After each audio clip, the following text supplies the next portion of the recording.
Please help me welcome our 39th President of the United States of America and Emory University Distinguished Professor, Jimmy Carter. For the 33rd consecutive year, thank you, everybody. First-year Emory and Oxford College students filled the Woodruff PE Center for a Q&A with the 39th President of the United States and University Distinguished Professor Jimmy Carter. Students submitted questions on numerous topics, both serious and lighthearted, and as always, President Carter answered them all. What role do you think the U.S. should play in the current Ebola crisis? Well, I think that what President Obama did yesterday when he came to CDC is what we should have done a long time ago. And the United Nations, as you know, has now declared that we need $1 billion from grantors to different countries to devote to the Ebola crisis. I don't think anybody wanted to do anything about it until the head of CDC went over there and saw how bad it was. He came back home, he met with the United Nations in New York, and he met with President Obama in Washington and convinced them that it was almost out of control already. So that's why the world is just waking up now to the crisis. So I'm glad that we're going to have 3,000 people in our military there helping the folks. But now I think they'll get adequate support to do what should have been done the last 2 months. What is your favorite ice cream? Well, my favorite dessert is ice cream, and my favorite ice cream is mango. But but I don't turn down other flavors when mango is not available. With your understanding of the Middle East, what do you think the American response should be with regards to the ISIS situation? I think that what President Obama has now proposed is probably the right approach, that the United States should just limit itself to aerial support of ground troops. I think inside Iraq we have some very good support from the people, the Kurds in particular.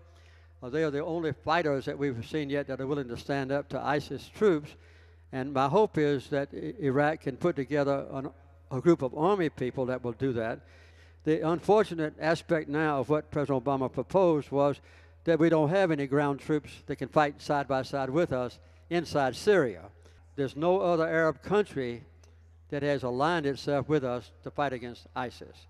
And I would guess, I don't know this, but I would guess that some of the wealthiest Arab countries are giving money to support ISIS. What is your opinion of how you were portrayed in the movie Argo? The movie Argo was a very good movie, but it was about 90% wrong. Because the movie Argo gave all the credit to the CIA agents who went over there, when all the credit should have been given to the Canadians who did all the work.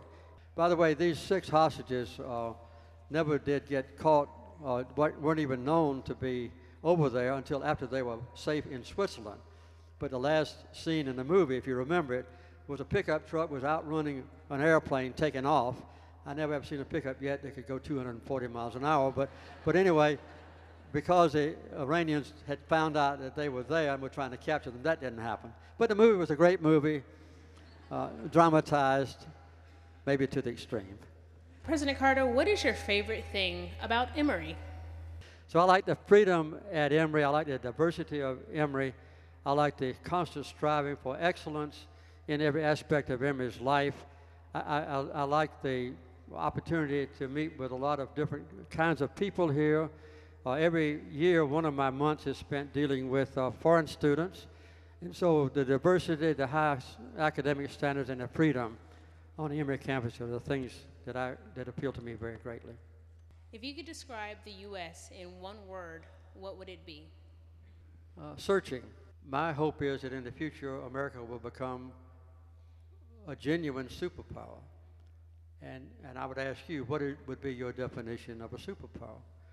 I think a superpower would be one where people, no matter where they lived in the world, if they had a potential civil war or conflict, they would say, why don't we go to Washington? Because America is a champion of peace. Or if they had a troubled democracy, they would say, why don't we go to Washington? Because America has the purest and most admirable election system on earth. And if people were in need, I would like to say, why don't we go to Washington? Because Americans are the most generous people on earth. That's what I think a superpower ought to be, and I think that's what we're searching for. Thank you all very much.